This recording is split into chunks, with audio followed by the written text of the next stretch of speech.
chariot makeover. Yung bubong, yung siding, yung pintuan, yung bintana, ayan.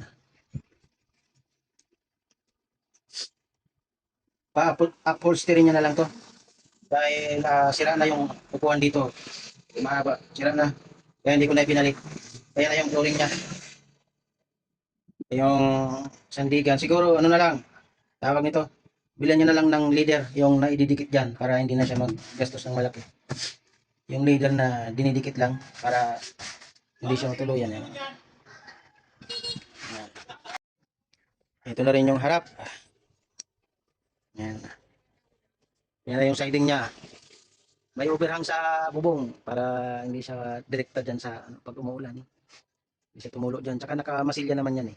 Nakamasilya naman palibot yan. Lahat yan nakamasilya para hindi pasukin ng tubig ulan. Ayan.